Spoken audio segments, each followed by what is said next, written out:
আমরা আরহেনিয়াসের তত্ত্ব থেকে কি জানি যে যারা জলীয় দ্রবণে H+ আয়ন দেয় তাদের অ্যাসিড বলা হয়, আবার জলীয় দ্রবণে যারা OH আয়ন দান করে তাদেরকে কি বলা হয়, ক্ষার বলা হয়। ঠিক আছে, কিন্তু এই যে আরহেনিয়াসের তত্ত্বের সমস্ত ব্যাখ্যা এই H+ আর OH আয়ন দিয়ে কিন্তু করা সম্ভব হয় না। এই তত্ত্বের সীমাবদ্ধতা আছে। যেমন তার এই তত্ত্বটা জলীয় দ্রবণে কার্যকরী হলেও অজলীয় দ্রবণে তা কার্যকরী নয়। ঠিক আছে, তারপরে এখানে আরো অনেকগুলো পদার্থ আছে, যেমন অ্যামোনিয়া। তারপরে এই যৌগটার নাম হচ্ছে অ্যালকাইল এমিন। কি নাম বলো তো? অ্যালকাইল এমিন, পাশে নাম লিখে নাও। তারপরে এইটার নাম হচ্ছে বেনজাইল এমিন বা ফিনাইল এমিন।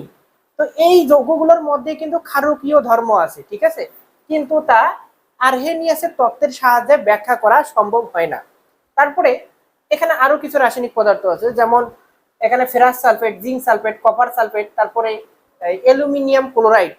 এই যৌগগুলা অম্লধর্মী, কিন্তু এদের জলীয় দ্রবণ অম্লধর্মী। তোমরা দেখো এখানে এই যে যৌগগুলো আছে, এই যে যৌগগুলাতে কি কোনো এই হাইড্রোজেন আয়ন আছে, H+ আয়ন আছে? নাই। কিন্তু এগুলো জলীয় দ্রবণ কি বলতো? অম্লধর্মী। আমরা যে আরহেনিয়াসের তত্ত্বতে পড়ে আসলাম যে যারা জলীয় দ্রবণে H+ আয়ন দেবে। ঠিক আছে, কিন্তু এখানে তো কোনো হাইড্রোজেন আয়নই নাই, তাহলে এই তত্ত্বটা কিভাবে ব্যাখ্যা করবে?